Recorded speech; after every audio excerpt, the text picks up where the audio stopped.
The views and opinions of this podcast are solely our own, with no direct intention to offend or upset. Brilliant. Fucking brilliant.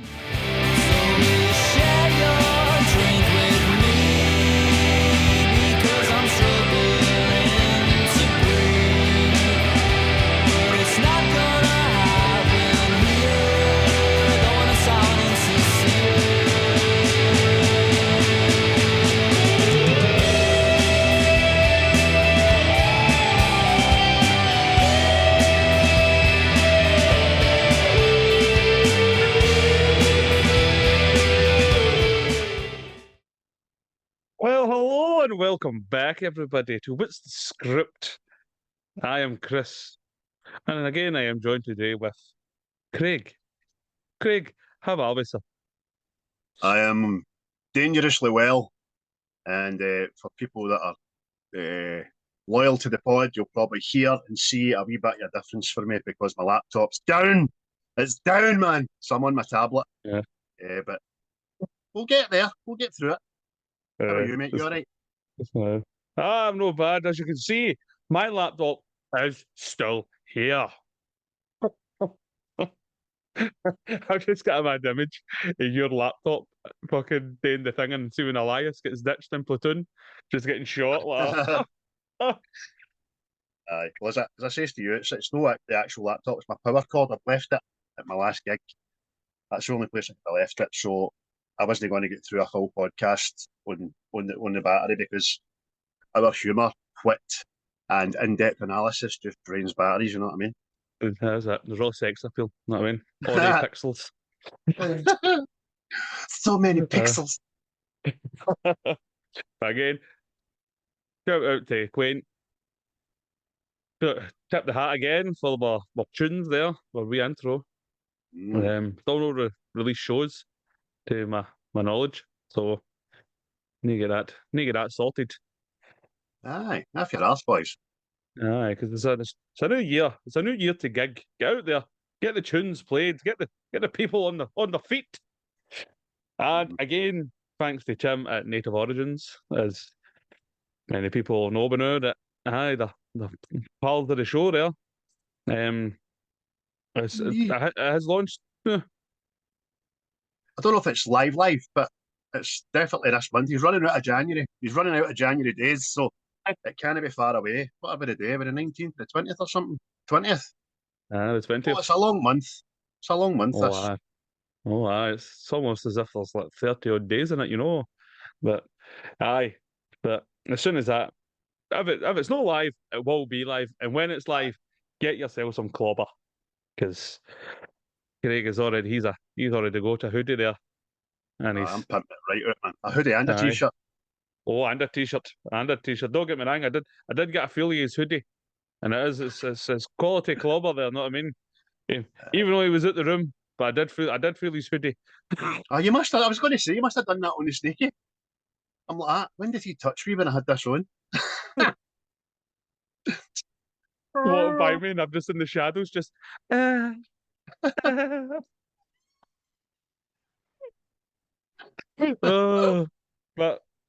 aye. And also for anybody that knows, and I'll be shout out for all the guys there at Seismic. The last episode was Dread, I believe. Sure was. Yes, and I'm sure there's a dinosaur one on the horizon there. So Dread, not to be confused with Judge Dread. So it's no and the law. You know that one? It's the evaluate rookie. Yeah, it's the Carl Umman, man. Umman. Absolutely. Why have we not got another two sequels out of that, man? I don't know. I know. But get there, give them a listen. Because they're good lads. They're good honest boys. Innocent men. They're just innocent men. But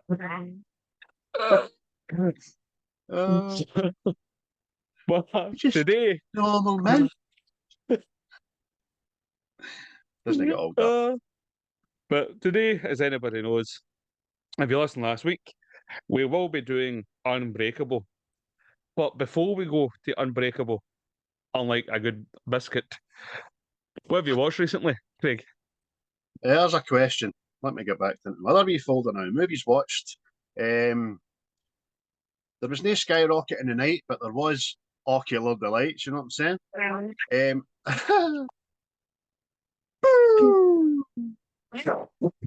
So, as I was saying on the socials and to yourself, I watched the full of the Skeleton Crew, and I tell you, man, I really enjoyed it. I thought it was great. Goonies, Star Wars, good part of Jude Law, and there was peril in it. People died in it, all that. So get on it, people. I really liked it. I started American Primeval and I fell asleep halfway through the first episode, so that doesn't count. Slow Horses, I'm slowly getting into. Sonic 3, again. Unbreakable, of course. Night at Museum 1, 2, and 3, because they're absolutely smashing. I watched controversial, right? This is my controversial fucking opinion of the week.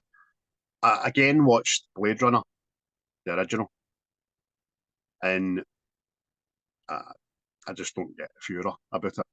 I just don't get it. Honestly, for its time and all that, visually smashing, cracking, but I don't know. I don't want to drop my scants and find my bed soaked for it. You know what I mean? I just don't. What I mean, the boys' favourites, as always, we probably watch it once a week, every week. Coco, and I bought the Blu-ray and all. So there we go. The Wall, I'll let you know about that during the week. That was really good, that, by the way. That was anxiety ripped out its nut, that movie. It really was. Yeah, it's a good film, that. John Cena takes a headshot, which is fucking smashing. I watched a British movie, I don't know if it's class. It wouldn't really be classed as a horror. It's more a slasher thriller, I think, but called Mum and Dad. And I don't want to tell anybody anything else about it, then just go and watch it. It's streaming somewhere. Mum and Dad. I think it's about 2017. It's fucking nuts. Batshit crazy. I watched a very old film, 1976's Murder by Death. Great cast in it. Slapstick comedy along the lines of like Cluedo meets Young Frankenstein. It's very Mel Brooks, even though it's no Mel Brooks. So that was good. I watched Robbie Williams' Better Man, and I thoroughly enjoyed it. I would probably say it does help if you like the guy, which I do. Really good film, good premises. You totally forget about the monkey thing after the opening act. You just don't see it. Do you know what I mean? It's a good story. And I don't know why, yesterday, while I was doing other things, I put on Henry Danger, the movie. And if you know, then it's a Nickelodeon series about these two superheroes, man. But they made a movie out of it, and it was all right. It was something for background. But I'll leave it there, mate, and we'll have more fucking delights next week. What about yourself? What did you watch? Well, aye, aye. I've watched plenty here. Aye, Well, aye. I started with the Devil's Own. Know what I mean? A wee shout to the Ra there. Know what I mean? It's a good film there. And I went back in time. I went back in time when I was a small child, and I watched Romeo Must Die with Jet Li. Oh, Know what I Jesus. mean? And as much as I do like the kung fu things, there's defying physics in this film, is all I'll say. You know what I mean? But Aye. again, He aye. likes a roundhouse, that boy. Aye. Oh, aye. Can stay in the air for about half an hour. Mate, there's actually a bit where he like gets up in the air and he kicks one guy, and before gravity has pulled him to the deck, he spins in the air and kicks the other guy. I'm like, oh, fucking get him, Jet, get him. So you got a putty up after shooting a guy from the afterlife. That's what happened there. I watched Bank of Dave 2.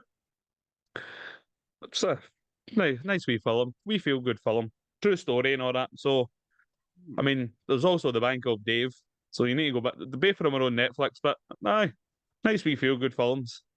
And it's the little man getting the big bad guy. Know what I mean? He's the guy that invents his own bank, isn't he? In England to help the community. Right. Yeah. I've seen him on the news, Good Morning and all that, getting interviewed. He's like the wee, Aye. he's like the guy that runs the coach on that holiday program. Used to be on the wee gay guy. Coach trip. Aye, but aye, go on that and watch that. I watched Fighting with My Family. That's it's a story about a lassie from England who ends up going to the WWE as a professional wrestler. Another Nice. good wee film. Aye. Mm. Things were getting too positive in life, so I watched The Day After Tomorrow. I was like, aye, just make it in there, make sure. Just remember, you're all going to die. The planet's coming for you someday. Jake Gyllenhaal freezing in the water and all that. Then I went back and watched Bright. I didn't like it the first time, right? See, watching it again, I enjoyed it better. That's all I'll say. It's it was. I thought it was going to be Mary Name as well. What was that film that was at the 80s? James Caan, and it was like the aliens had come in and integrated with humans, and one was his partner. Aye, Alien Minds or Alien Nation or something like that. There was a couple of aye, names. you're I right. get their vibes off it, but I'll need to watch that again. Aye. I watched The Longest Yard because Adam Sandler is a G and he Yes. doesn't get enough love. And then finally, I watched The Men Who Stare at Goats, which I think is fucking fantastic. And I kill myself laughing every time I watch it. And that was inspired by the death of Stalin because I kind of think they're a bit similar. But The Thinking Man's comedy.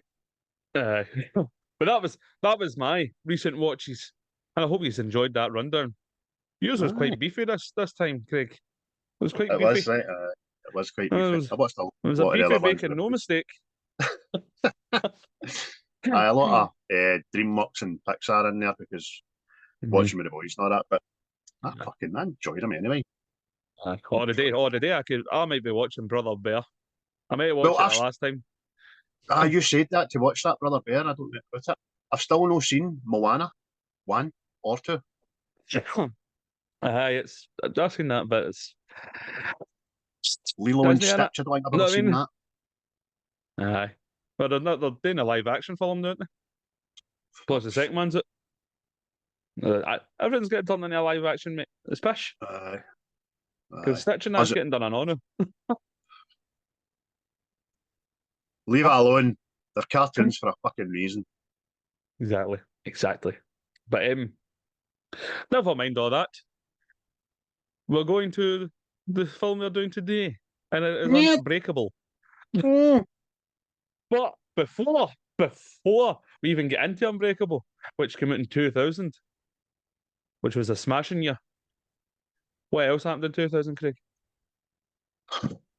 A lot's happening, Foxy. Well, let's press my little button in the style of a crooner. Let's go back to the year. Back to the year. Back to the year of our film. Take it away, Sam. So, events of the year 2000, the big millennium switchover. And we were all shiting ourselves with a minute to 12 because we thought everything that was electrical was going to collapse. We thought planes were going to fall out of the sky, computers were going to turn off, and tin openers in your kitchen were going to start attacking the wains and all that stuff. We thought it was going to be pure mental, but nothing happened. So Judgment Day. We thought there was something mental going to happen because we were frightened into it. But it was a big hoo-ha for nothing. The only thing that did come up was the Millennium Dome. Hey, that was built in fucking London, and it's still there now.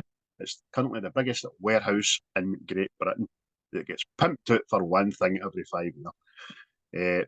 The first woman reached the South Pole in the year 2000, which I found very surprising. Don't know her name. Well done, hen. Quality vagina. The International Space Station, that opened on November the 2nd. So there you go. If you never thought it was a space station, there is, and it's been up there for 24 years and 10 months. There you go. Tiger Woods won the Grand Slam as well, so he won Golf, mate. Oh yeah. Hunters of Jackets. Oh, mate, I didn't even know there was other golfers bar Woods. Aye, no in that time. No in that time frame, man. I mean, it might Everybody have been else just Montgomery. Know what I mean? Ernie else and all that. I think they just all turned up to fight for best of the rest, man, because Woods was just he was like a programmed fucking machine back then. Yeah. And then he started dipping his wick into other people's wives and stuff, and his wife found out he lost all his powers, which was mental. Right.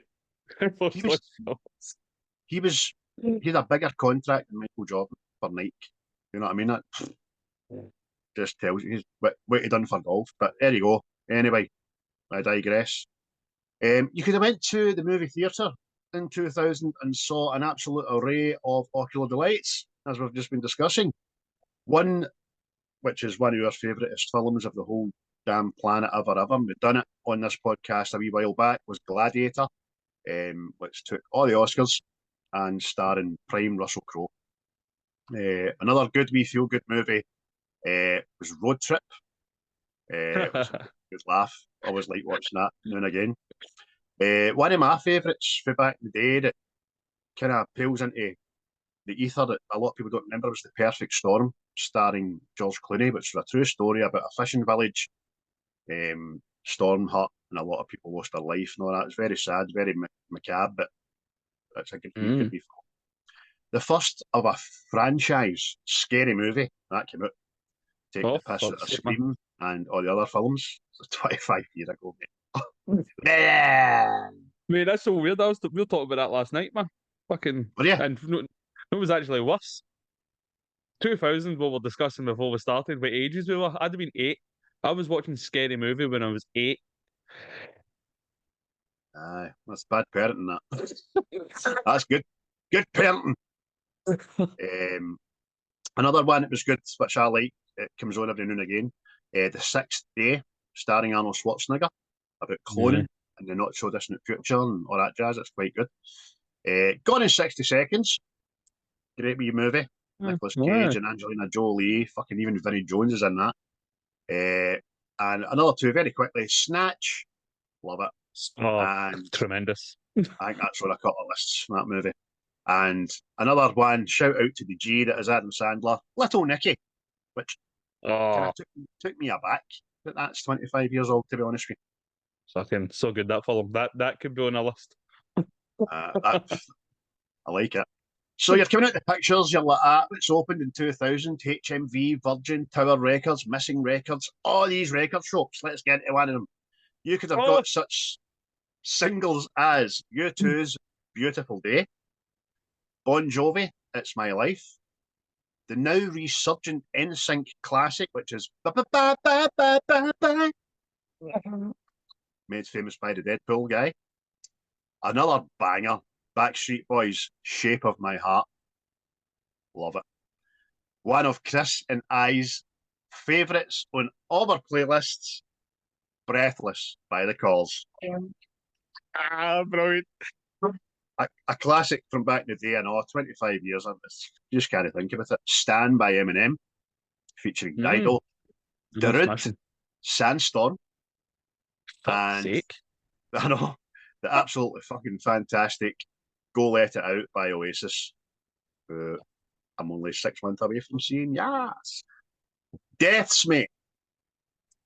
Get your shroud out, put the veil out of your eyes. This first one will hit you right in the buzz. The man who played Obi-Wan Kenobi, Sir Alec Guinness, left us. Oh, fuck's sake. That's... Bye-bye then. There was no more... That's when he said, goodbye there.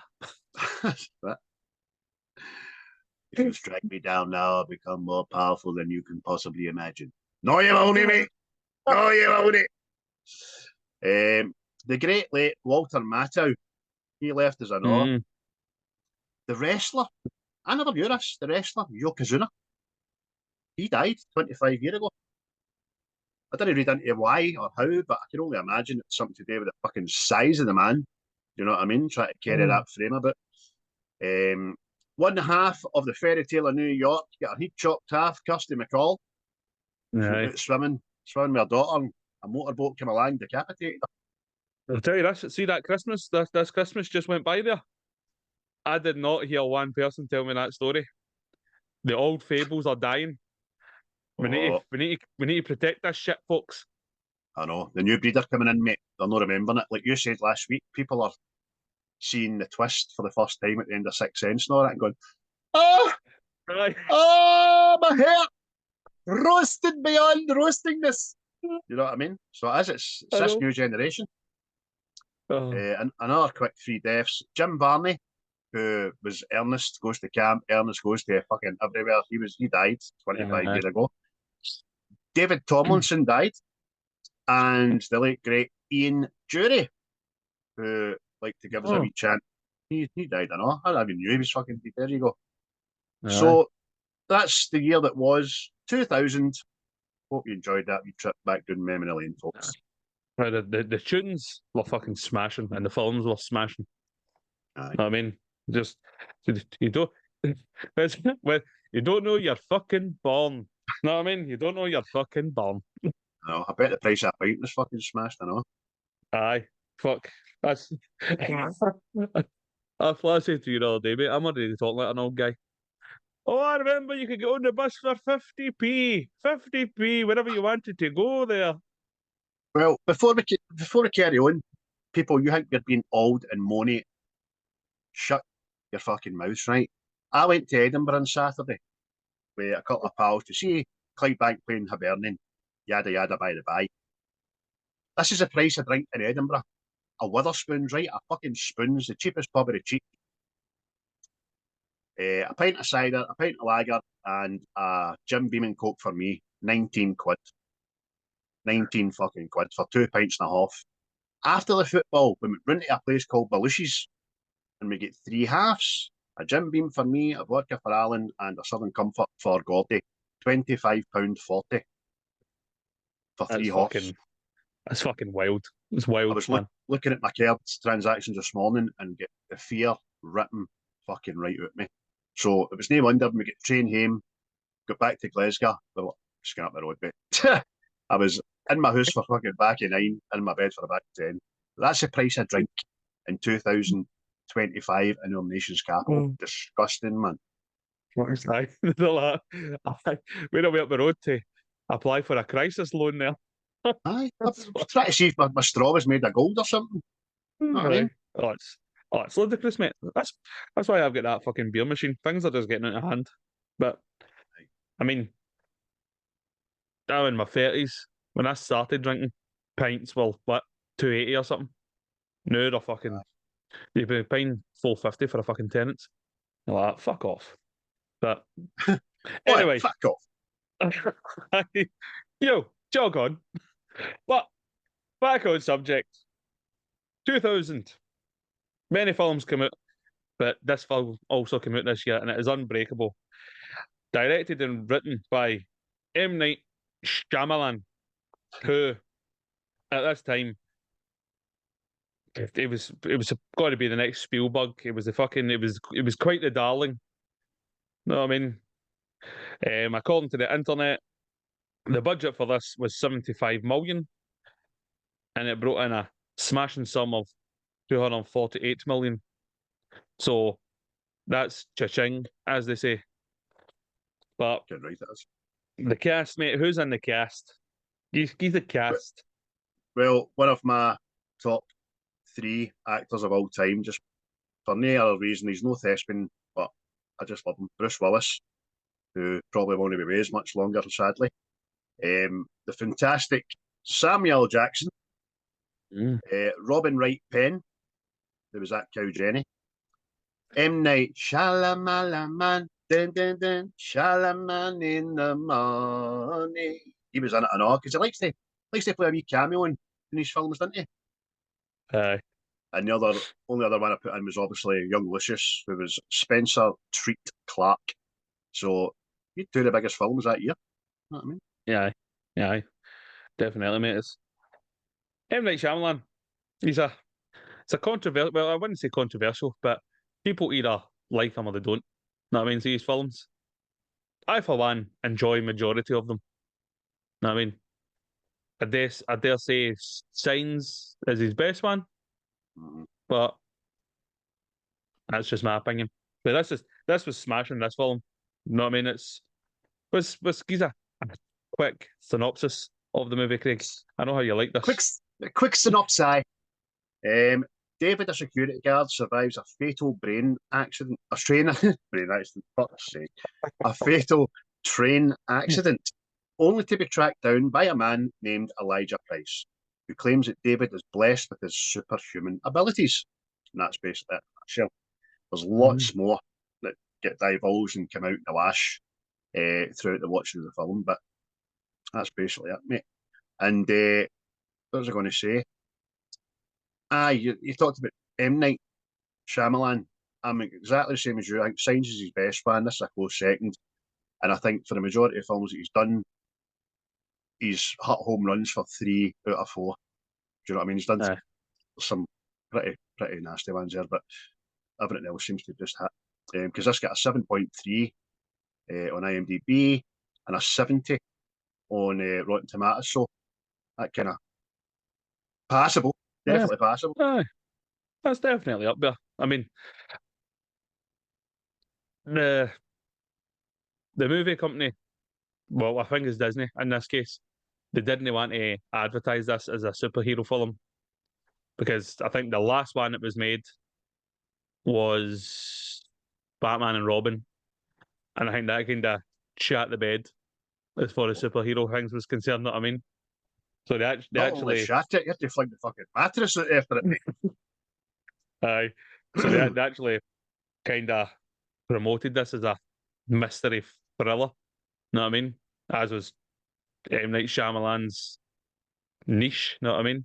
But I mean, the first time I watched this, right, I didn't really appreciate it. No, But see, I was obviously the older as you go, I was like, oh, here, this is well done. This, you know what I mean? Because I would say maybe say, although it's a superhero film, it's no superhero outfits and fucking punching each other through buildings and all that stuff. Know what I mean? But it's I'd say it's the more grounded and realistic superhero thing I've done. I agree with you. In fact, like that exactly like you, by the way, because I seen this back in 2000. I went to pictures to see this, and I think I didn't appreciate it because I was young and I was expecting a wee bit more superhero-y stuff to happen, and it didn't. It was more about spirituality and faith and powers, and I wouldn't even call it a superhero movie. I just call it a hero movie, and a push comic book because it stems from Elijah Price's like warped sense of comic books are life. You know what I mean? But it's amazing, mate. It's a great film. It's got a wee cast in it, and they're all great. Aye. Everybody plays a part. Terrific. Know what I mean? It's a like you say, a small cast, but everybody it all works well. Know what I mean? Everybody gets the right amount of screen time. Know what I mean? Because it's like with these films, like not only are you getting the hero's kind of origin story, but you're also getting like Mr. Glass's origin story. Know what I mean? So it's like you're getting the villain and the good guy, without it being the big climactic fucking good versus the evil fighting in capes and all that stuff. Know what I mean?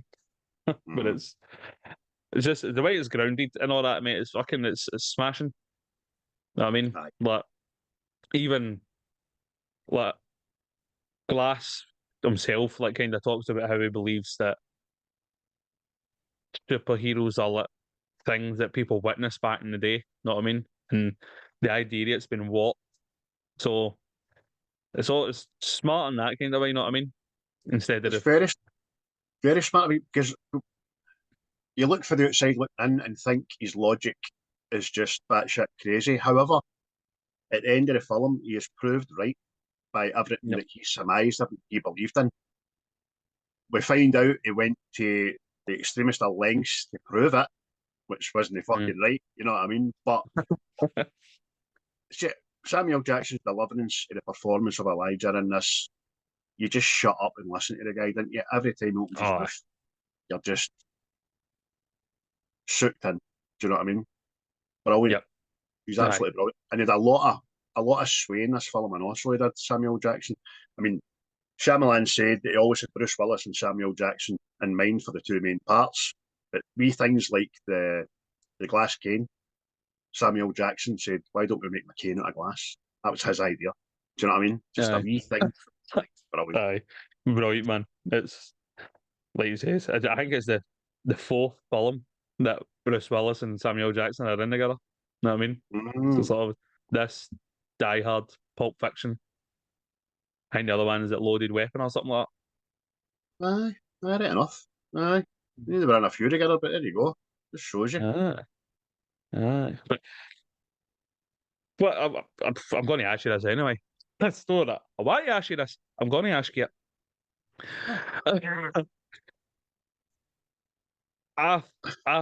Do you think this? Do you think this film lends heavily from Superman story?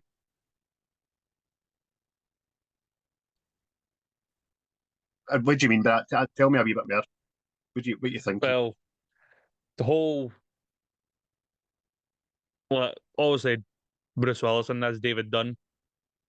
He's unbreakable. Know what I mean? He's a hero. He's a superhero. He can tell who's good and bad, all that stuff, and not so much his arch nemesis as like a overpowered bad guy, but an evil genius, much like Lex Luthor. Know what I mean? Manipulative. Plus the whole thing, David Dunn's kind of shied away from his destiny and all that because his wife. Know what I mean? Aye. Just I kind know of that. Aye, I can see it. Definitely see it. There's definitely parallels that kind of lend to that. Aye, definitely. Because I mean, a lot of people don't know a lot of Superman canon, right? With regards to comics and stuff like that. Smallville kind of lends to it a wee bit because for the longest time, Lex and Clark are friends. Do you know what I mean? And then over a course of time, they can't be friends anymore. They just can't be, even though Lex kind of offered his hand over the years, and Clark treats him as a pal, but then Lex starts doing some dodgy shit. So this is kind of the same because Elijah, she even says at the end, it says, become friends like we are. Do you know what I mean? Aye.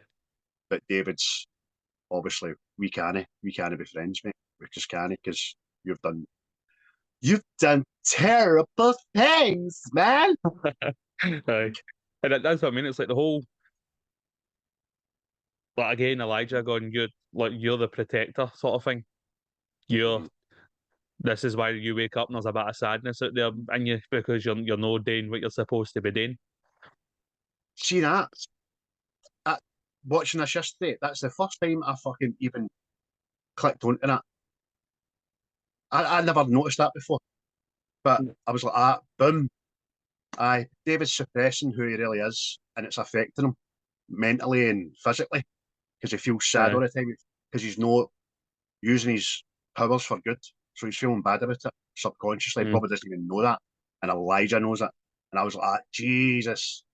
Just that wee line is when you woke up this morning, was the sadness still in you? And he says, no. I was like, oh, that's about right. That's about right. Oh, help me, Bob. Help me. That's how I'm doing comparisons. Just because I imagine that's the same thing like Superman gets. If he's not using his powers for good, what the fuck's he doing? Know what I mean? And he's trying to balance being the hero, having his wife, all that shit. Even even the weakness, he's got a weakness. Know what I mean? Water's his kryptonite sort of thing, right? Even that. But that again lends me another question, right? And I couldn't find anything about it, right? But do you think something happened to M. Night Shyamalan and water? Because this water is the good guy's weakness, right? And in Signs, the alien's weakness was water. So, I mean, anybody listening, if you know, let us know because it's a thing with water. I don't know what it is. Good. That's a good spot, mate. That's two films, and I dare say if you look a wee bit more into it, probably find another couple of comparisons. But Aye, maybe he drowns a boy, nearly drowns a boy, or something like that. But that's a great fucking shout. I'm going to look that up now after this because I'm curious now. There was nothing in the trivia, but I never delved too much into trivia with regards to that. But that's great. But it's again smart writing and all that. I know I was saying that the hero and this bad guy, they don't have outfits like you would in Marvel and all that stuff. But the fact that what effectively ends up David's superhero outfit is a waterproof hoodie. You know what I mean? And it's just Aye, they don't have. They don't go to the women are Incredibles. Hello, darling. I make your costume, darling. Don't go to her and get fucking fitted. But at the end of the day, they kind of do. Because Elijah looks like a villain. aye. He's not kept that hair at all. And I was thinking of something dead stupid because he's got brittle bones and all that. I wonder if it's sore to shave his hair, and that's how he keeps it fucking long. Do you know what I mean? I don't know. But he's got the cane, he ends up the wheelchair, and he's got the kind of, it looks like leather, purple gear on PVC stuff, and just very sinister and dark, which is another brilliant thing about this film, the way it's shot. Because it says here that the film was shot in a series of very long by Hollywood standards tracking shots, often with stark shadows or unusual camera angles to mimic the storyline flow of a comic book. And that was perfect, man. Done so well. Aye, you can definitely see it. No, I mean, again, when I was watching it the other night, and I'm going, that's like fucking, it's just like, comic. You know what I mean? Fucking faraway shots, people talking. You know what I mean? It was brilliant, man. Brilliant. And done on purpose, perspective obviously. ones as well.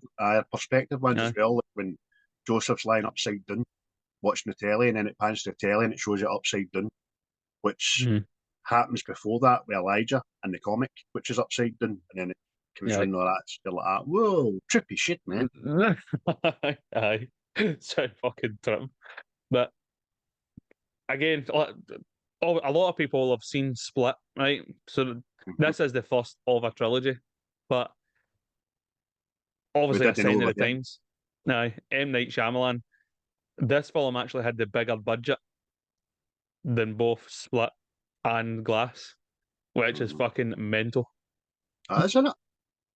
It really is. Because I thought Bruce Willis and Samuel Jackson's wages would have fucking trebled in 20 years. Aye, but exactly. It's I couldn't believe it last night when I fucking found it. I was like, really? Because I mean, don't get me wrong, fucking Glass wasn't really up to much. I'll need to watch it again, much like this, to see that. Aye, but that was just a bigger budget, fucking absolute madness. Whereas it just shows you the trust in M. Night Shyamalan has definitely devalued. I would probably suggest that maybe Bruce Willis and Samuel Jackson gave them his word back in the day, and they respect the guy that much that of course I'll do it, of course I'll come back on board. Just give £25 a day on it. But it's actually M. Night Shyamalan's favourite movie he's ever done, and it's also one of Quentin Tarantino's favourite ever films. Aye. Did they know last fucking 17 films or something done in the last fucking 15 years or something? Aye, this was one of them. I was like, oh, right. Oh, mate, it's mate. Even there's visual stuff in it. I know that you're like the fucking like. See, every time there's a bad person or somebody's done something bad, they're in a bright colour. Know what I mean? And it's like things like you just don't even kind of realise. Like fucking. So that when David has a vision, they stone it. That's it. No, I mean you're just going because like even. Well, there's a couple I've seen when he's standing at the baseball park, and he's just standing there, and everybody's kind of wearing green. And again, smart how it's done because they're all waiting to see their team. They would all be going to wear their colours, know what I mean? And then this guy bumps into him in bright blue, and you go, "Here, you cheeky bastard." That's not what I mean. Aye, and then the big protagonist at the end, fucking orange jumpsuit, you know what I mean? Aye. The It's brightest Janny on the planet. aye. Like, but even Hingme, and also even like Glass, Hmm. his own screen, there's always like the purple. Like even Hmm. see when he's not wearing purple when he's doing the physio stuff and he's sitting in the chair, know how the day the shot for above the Aye, the carpet design's purple, you know what I mean? You're going, oh, that's fucking crafty that. aye. But aye. And he's still doing in the comic book shop when the guys try to push him out and he's fucking into the because he's in a malaise, you know what I mean? Aye. But then when he gets the comic, how much for this one? It brightens up again because I'm back. You know what I mean? I know who this is now. Aye. Again, just visually fucking wee things to go, oh yeah, aye. Because It that is an lends to origin movie. David's mood and all, doesn't it? Aye. The Aye. film's shot how David's feeling because you see the sense of normality as well in this movie because he's got a fractured marriage. Him and his wife are estranged. They stay in the same house, but he's on the train in the first place to try and move out of the city and look for a new job. And obviously that happens what happens. But she just doesn't know what he's gave up to be with her in the first place and all that kind of stuff, which we'll get to, I suppose. Aye. M. Night Shyamalan came up with this idea only like a year before he filmed it, while he was filming Sixth Sense. You know what I mean?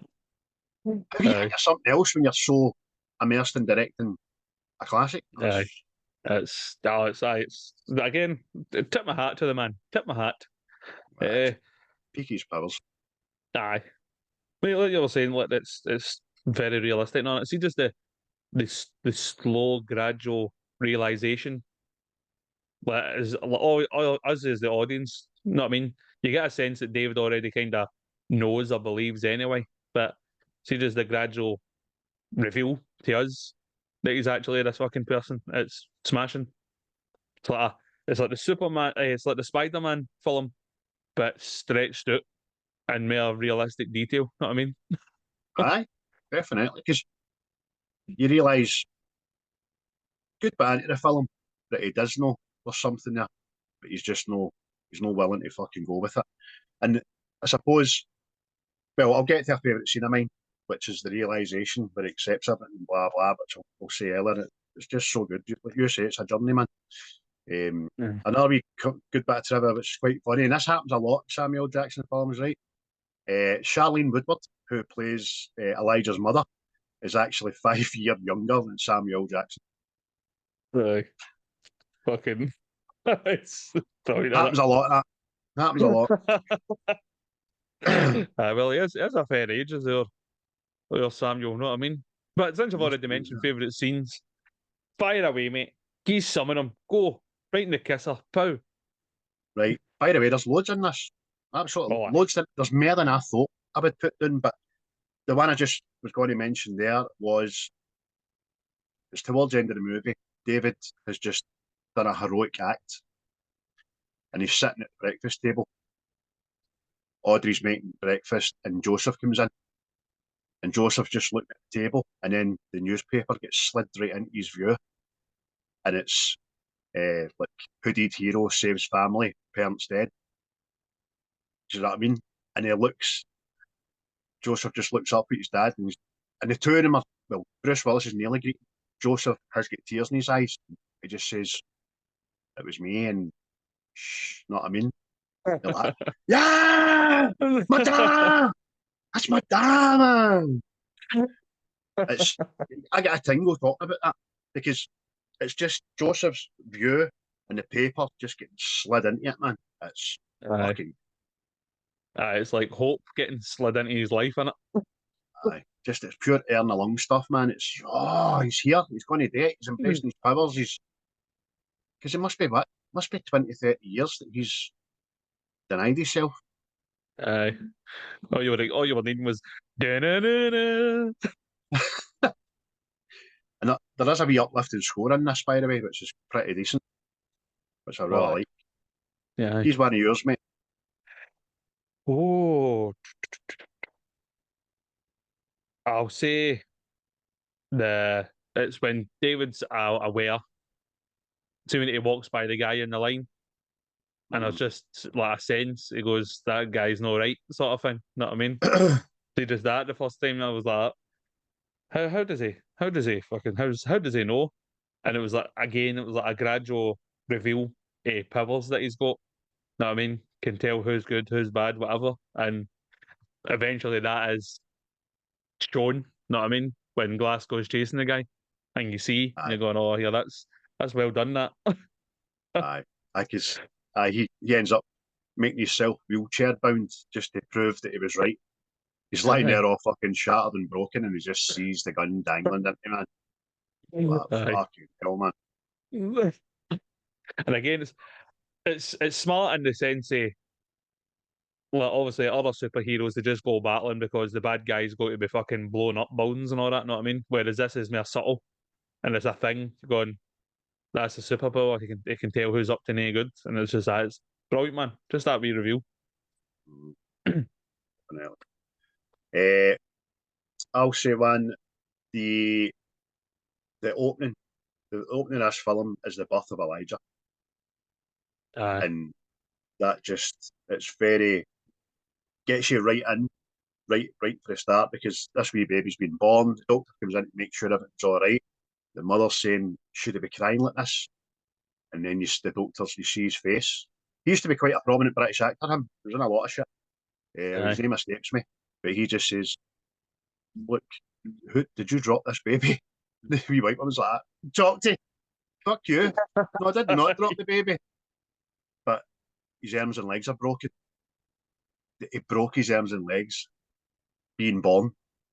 They're like, holy shit, man. Fuck's this. Aye, that's a bit dark, that. Very dark.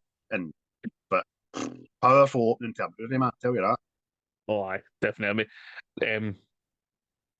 One for me, and I think it's more the dialogue a doctor says, but it's David finding out he's the sole survivor of the train crash. Know what I mean? There you've got me fucking a brain accident. Know what I mean? I'm having a brain fart. But it's just the way it's shot, because you're seeing obviously another survivor on a table breathing. Know what I mean? Fucking, you're going, what's on here? And then By the way, today years old, noticing that for the first time in this movie. Aye. Do you know what I mean?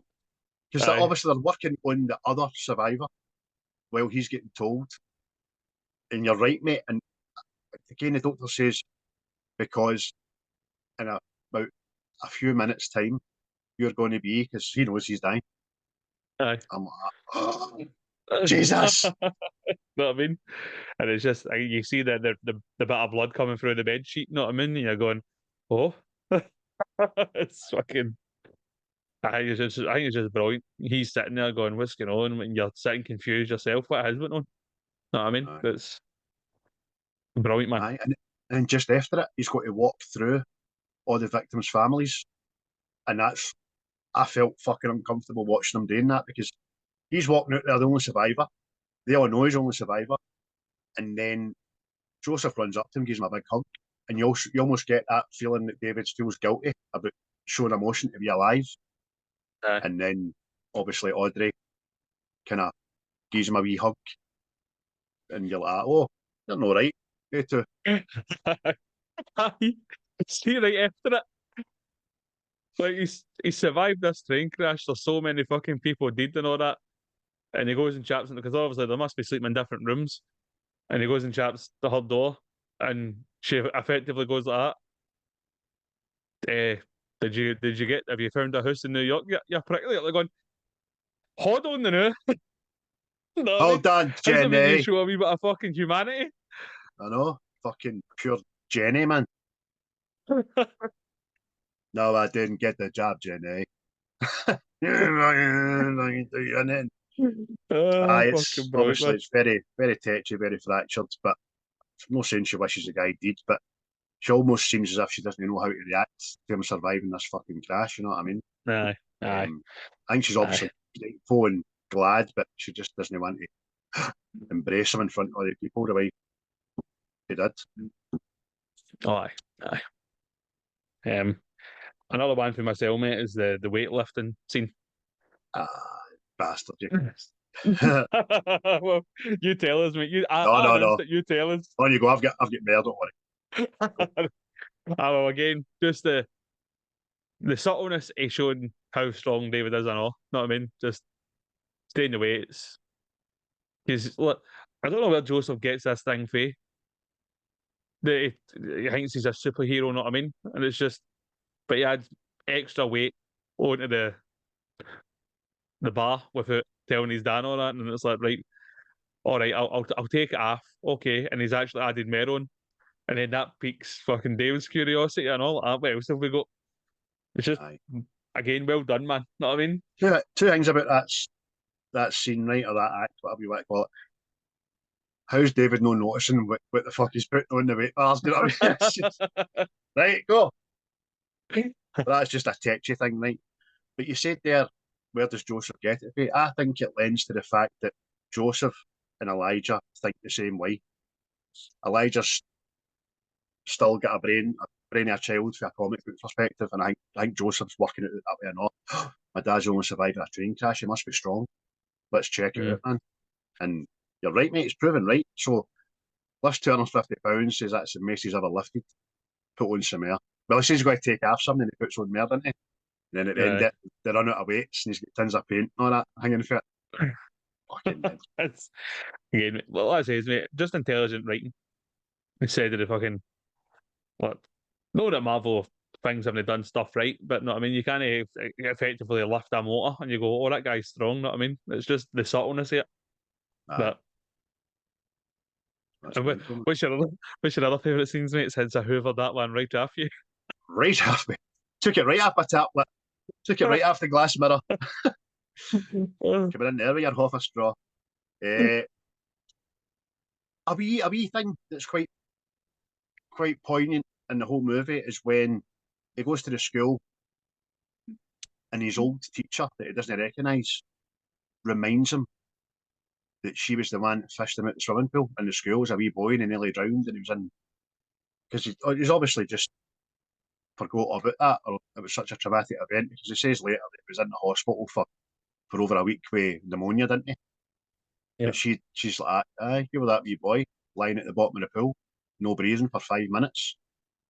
And he's like, what, whoa, what the fuck? That's just a powerful scene and all.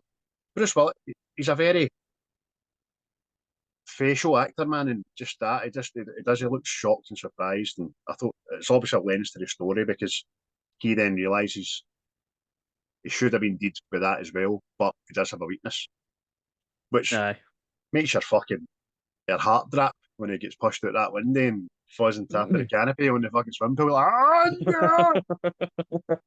I like that, mate. Aye, fucking. I'll just one more for me is when David and Elijah are sitting talking, and Elijah gives his theory across that he thinks heroes are a thing that was experienced by people in the past. Know what I mean? And it's just been bastardized the way fucking the money making machine. Know what I mean? Watch Incredibles, people. Because it just seems it's like a serious thing, and it's like the first thing you're kind of getting. Like there's world building behind this sort of thing. Know what I mean? Like adding law to something, and I think it's just well done. Know what I mean? You're right. I'm totally right, mate. A last one for me, even though there is loads more, we'll probably talk about it. We do some dialogue and stuff. David visits the train wreck, breaks into the place and looking about, obviously sees where he was sitting and how the fuck did they survive this, and it instantly takes him back to the car crash with him and Audrey that we've heard about throughout the film but we've never seen. And then it shows you just how he rescues Audrey to the car wreck, and he has to use inhumane strength to rip the door off the car. And then obviously a car's appearing, he's got Audrey, she gets out of consciousness, and he's obviously made that decision there and then that fuck, I need to hide these powers, I need to say I'm injured, I can't play football anymore. Do you know what I mean? It's a big deal in the film, man. Big deal in the story. Aye. definitely, mate. I think it's like it's the final piece in it. It's the one that Davy goes, I am fucking the man. Mhm. Let me ask you a question, right? This is the final scene's great, right? I think you can both agree that where Elijah eventually says to David, "This is where I shake your hand." So, two things there. He's saying, "You're right, we can be friends," and two, I know when you touch me, you're going to see everything. Aye. Aye, it's mic drop. You know what I mean? It's again, as anybody will know, mate, I like my villains, and it is well done. You know what I mean? Because I was thinking, like, M. Night Shyamalan films, there's always got a twist in it. There's always a fucking thing, right? And I remember sitting, watching it again, I went, what's the twist in this again? I was sitting there going, fuck is it? And then sure enough, then it was, and I went, oh, yeah, bastard, you. Do you think? Do you think Elijah's mother knows what her son is? No, Nah. I think she thinks he's like a broken man. Know what I mean? Soon she says that thing, there was a couple of times where I think it broke his spirit. Know what I mean? Broke him as a person. And I think when she says that, there was a couple of times I thought it broke his spirit sort of thing. So I think she thinks that he's came through the other end of it and he's done well for himself. Know what I mean? He's found like a purpose sort of thing. But well, does Oh, she you're probably right.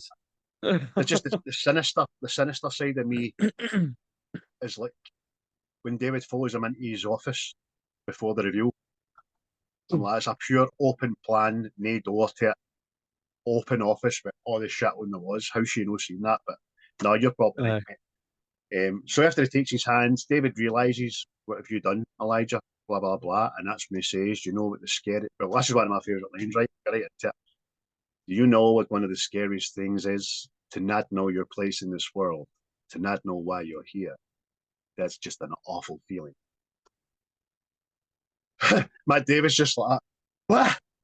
You fucking mad bastard. Aye, it's very Batman Joker that bit, isn't it? No, I mean he's like, I, what my purpose is to fucking do bad things. he's absolving himself because that's his Aye. purpose. You're like, fuck me, man. How many hundreds of people died in your pursuit to find the hero who is now going to be your nemesis? Do you know what I mean? Aye. I mean that's see that in itself, mate. That's again brilliant. I was like, I kind of get fucking goosebumps when that bit was said. Like, Mm. I've been actively causing incidents and accidents and all that just to find you because he's got so much belief that he's brittle and he breaks easy that there's going to be the exact opposite of me. There's going to be somebody superhuman strong, and I'm going to my way to find one of these. You know what I mean? And you're just going, that's very evil. I like you. Aye, evil genius, just like you said. You're a bastard, but you're a thinking man's bastard. I like it. Aye. I mean, mine's pure what? But you've mentioned lines, mate. Mm-hmm. I've only wrote two, and the two of them are like kind of dialogue. So I'll let you fire in with some lines, mate. No, on you go, because if the dialogue then Oh battering, well. chances are. The first one is for the doctor telling David he's survived the crash, right? And it's like, and to answer your question, there are two reasons why I'm looking at you like this. One, because it seems in a few minutes you will officially be the only survivor of this train wreck. And two, because you didn't break one bone, you don't have a scratch on you. And I was like, that's Oh, the hairs just went. that's something else. It's just fucking Aye. 'Cause we said it, didn't we? We're at a stage of watch as a movie watcher watching this film saying, what the fuck is going on? Elijah can't cough without breaking his chest, and this guy's getting rattled about a train wreck and no got a scratch on him. Jesus, what's going on, man? Aye, oh powerful. mate. Aye, superb man. And the other one is for Elijah, right? This is a lengthy beast. That's why I only wrote down two of them. Oh, that then. I've studied the form of comics intimately. I spent a third of my life in a hospital bed We have nothing else to do but read. I believe comics are our last link to an ancient way of passing on history. The Egyptians drew on walls. Countries all over the world pass on the knowledge through pictorial forms. I believe comics are a form of history and that someone somewhere felt in it or experienced. Then, of course, those experiences and that history got chewed up in the commercial machine, got jazzed up, made titillating cartoons for the sale rack. This city has seen its share of disasters. I watched the aftermath of that plane crash. I watched the carnage of the hotel fire. I watched the news waiting to hear a very specific combination of words, but they never came. Then one day I saw a news story about a train accident. I heard them. There is a sole survivor, and he is miraculously unharmed. I was like, I like you, Elijah. Yeah. You're a leery little cunt, Elijah, but I got no time for grasses. Feed them to the pigs, Harold. Oh, that's a great bit of dialogue, mate. You read it out well as well, and it kind of answers every question to the moviegoer from Elijah's point of view, what he's done in a nutshell, and how long he's been doing it for as well. So, Yep. And it's as shocking as it is brilliant, a piece of dialogue, actually. Aye. It's like I said, mate, it was very, it like draws you in and you're like, oh yeah, what fucking, you're kind of getting the base behind this guy. You know what I mean? And I think it's just fucking well done, man. And I was like, yes, I will make sure people hear that. Well done, mate. That was a cracker. There's other bits of dialogue for myself. One of them lends to a good scene, actually, which we never went over. But Joseph is so convinced that his dad's a superhero that he pulls a gun on his dad in the kitchen, doesn't he? But obviously, David's still not convinced. He's put the gun down, don't shoot me, don't shoot me. And then he just says to him, friends listen to each other and they don't shoot each other, do they, Audrey? And Audrey's like, I no shooting friends, Joseph. And he puts a gun down. And they're all sitting in the flare, and you're like, fucking hell. I need to pause this and go for a fucking cup of tea, man. That's a powerful scene. I'm away for a brandy. Yeah, by the way, I actually meant to say that to you as well. That actually happened to the original actor that played Superman. That's right. A young boy, Paul Aguirre. Hollywood Land, innit, that film with Ben Affleck. I've not seen it, but I've seen the scene you're talking about. Aye. Yep. But he's like, the only way he could convince this young boy not to shoot him was, the bullets will deflect me, but they might hit other people. Which Bruce Willis says, but doesn't he say hit other people? He says, I'll just bounce right off me. Fucking hell, man. There's a correct me one-liner for the comic book guy where he's shouting at Elijah. Hey, you better not be back there jerking off the Japanese comics, I swear to God. The fact he said that means it's happened before. Exactly. Now, Joseph has been a wee bit a pain in the ass in this film, but he's just wanting to prove that his dad is a fucking superhero. He says, I thought maybe because you're my dad, I thought I might be like you, but I'm not like you. And David just says, you are like me. We can both get hurt, and I'm just an ordinary man. But Joseph just says, no, you're no. Why do you keep saying that? Petulance. You know what I mean? Aye. But even David says to Elijah, he says, you killed all those people. And Elijah's rationale for it is, but I found you. So many sacrifices just to find you. Oh. Oh, Elijah. That's what I'm talking about, mate. It's fucking, I like my bad guys, mate. You know what I mean? But listen, I don't care what's happened. I got what I wanted. You know it's no long before that, mate, that you think Elijah almost appears like, pardon the pun, David's man in the chair. Do you know what I mean? He's instructor. He's telling him what to do because David phones him and says, look, I've never been sick. I've never been injured. What do I do now? Tell me. And Elijah says, go to a place where people are. You won't have to wait very long. So he's like a mentor then. And then only 10 minutes later, he's the baddest bastard in the whole damn world. Aye. It's fucking, like you say, mate, brilliant, man. Just brilliant. So good. Such a good film. Okay. Anything else? Any other lines? No, you name your lines? No, no. I wrote some more down, but I'll leave it there. I've got a couple of ones that same as yours. No, that no, I'll leave the lines there, mate. Aye. No, just I know we've already spoke about it, like the big reveal that Elijah is the baddie that's killed people and all that. And it is the twist in the M. Night Shyamalan film. But just I never seen it coming. See, the first time, I just never seen it coming. Like,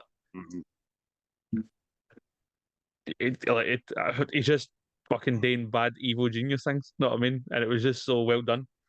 Know what I mean? Like, it's been the visions David gets when he touches the bad people. I mean, people pass by him and touch him, and he gets nothing because they're good. But if you're a baddie, you can see shit.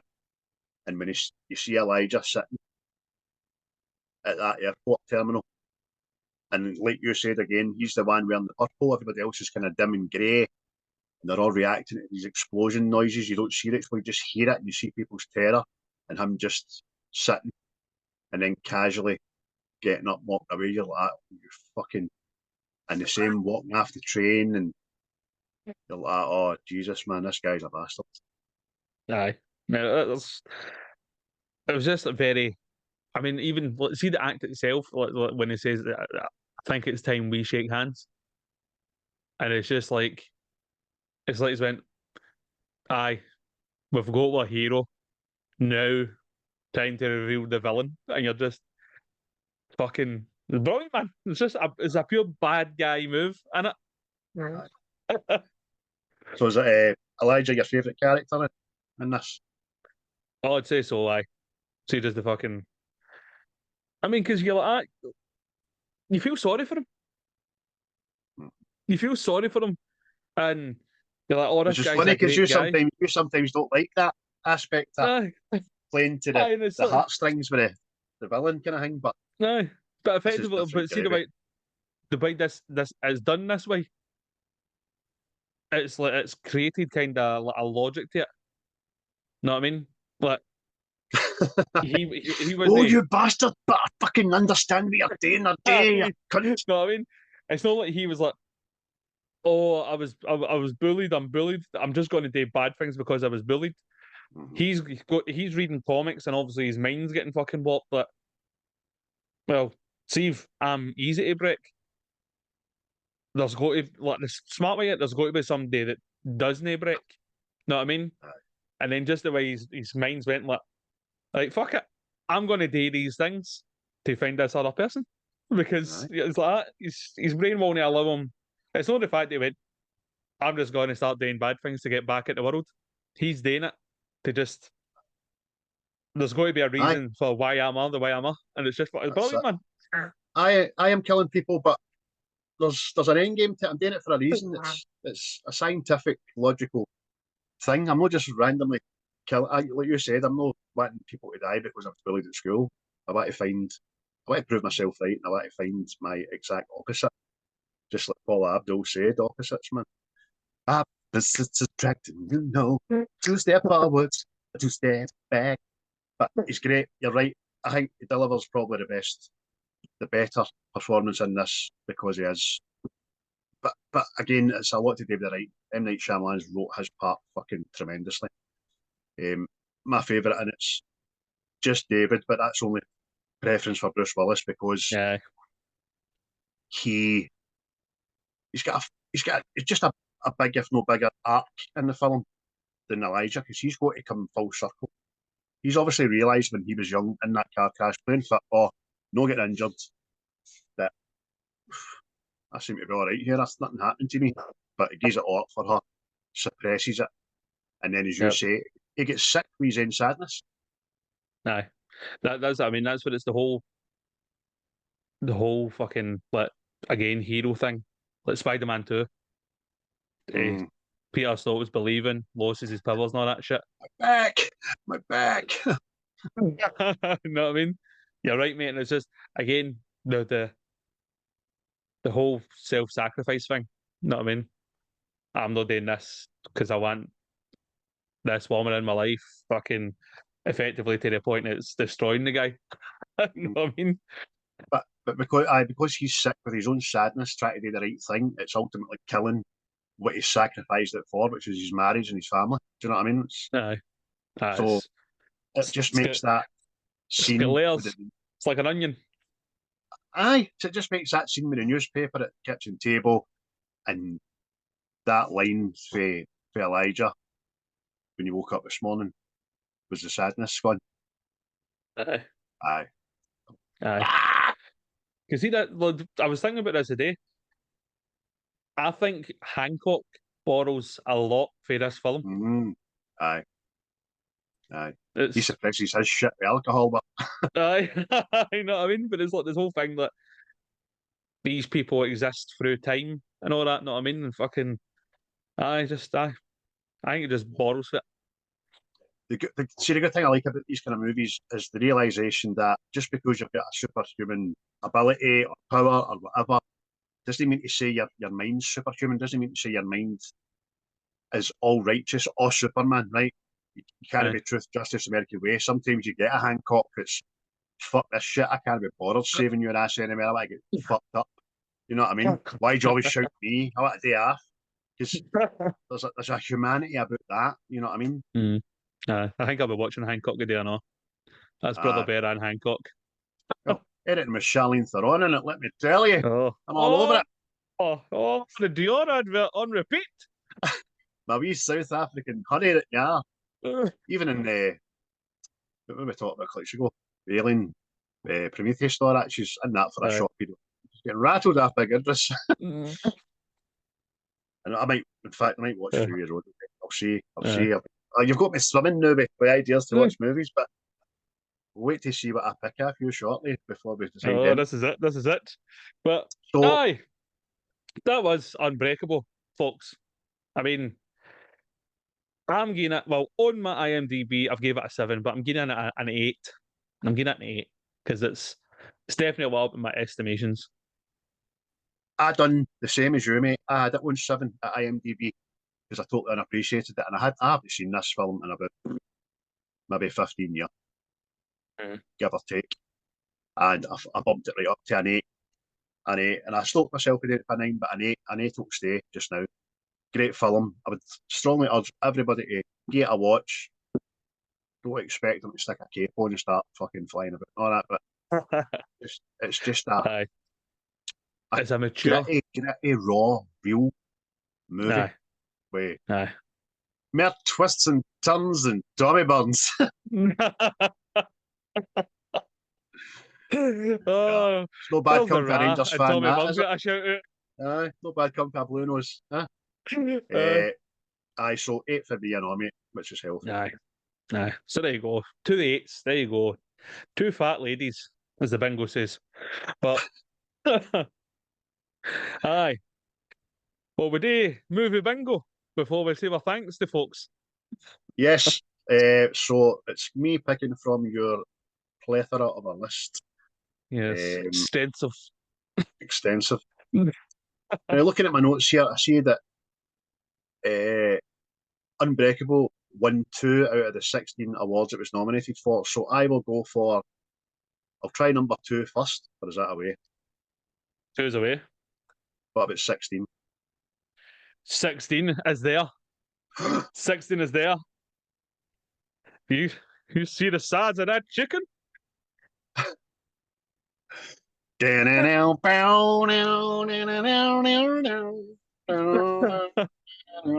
Well, if you don't know, you'll know now. It's the Western Young Guns. Magic. Emilio Estevez, Charlie Sheen, Kiefer Sutherland, Lloyd Diamond Phillips. Fuck, I forgot he was in it. Fucking, he's a young man in that. Aye. There you go. Young Guns. Can't whack it. So quotable. Can't whack it. Oh, aye. Hunters of quotes next week. Hunters of quotes, mate. That's a good gin. I'm delighted for that, actually. Delighted for that. Aye. What a cast and all. Aye. I've not seen it in fucking a wee while now. There you go. That could be on the watching list and all now. I will be on the CEX website just now, and I'll be looking for the Blu-ray for it. That's going to be my thing. That's going to be my thing. So I've got over 55 now and 3 box sets, which is, I'll need to calm down. So, yes, can't wait, mate. Aye. So everybody, next time we will be doing Young Guns. But before we go, just again, shout out to Seismic doing their podcast thing. Keep it up, lads. Go there, give them a like, give them a share, give them a wee follow, give them a listen, give them feedback. Everybody likes a wee bit of feedback. We enjoy a bit of feedback, don't we? Aye, we do. Give them a wee pat to heat and off and walk by them. I like that.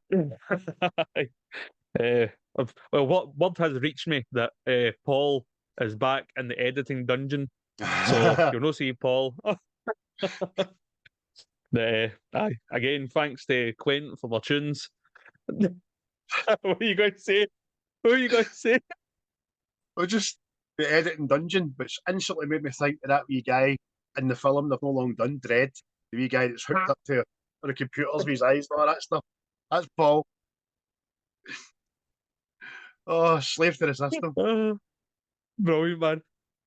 And again, shout out to Native Origins.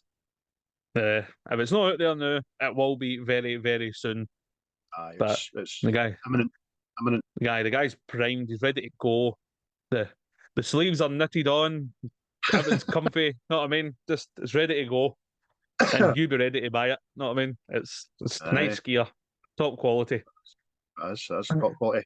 And can I just give a special shout out mention to the 450 Facebook group members? Thank you so much, everyone, and your interaction as well is it makes it all worthwhile. It really does. Plus, next week, after next week's podcast, we will have a pick of one of your films, which I'm looking forward to because they're all good. And also the 332 YouTube subscribers that we've got now. Thank you very much. Keep watching, keep sharing, keep listening, keep liking. Just send it out into the ether and let people make their minds up with us. Like Mace, who says you go into this time that we're living?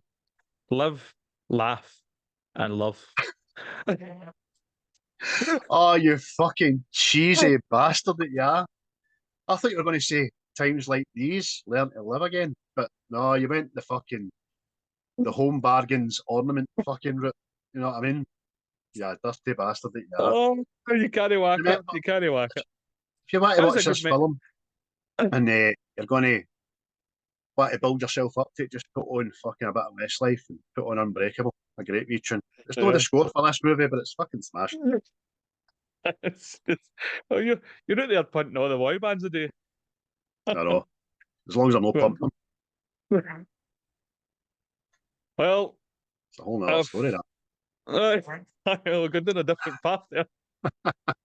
But, aye, that's everything for me. I hope you enjoyed yourselves. Let us know if you did enjoy yourself. And I'll see you in the other side. Definitely. And a good day from me. This will be out some point today, later in the afternoon. So enjoy, people. Thanks very much. See you later. Yes. Live, laugh, love. The views and opinions of this podcast are solely our own, with no direct intention to offend or upset. Brilliant. Fucking brilliant.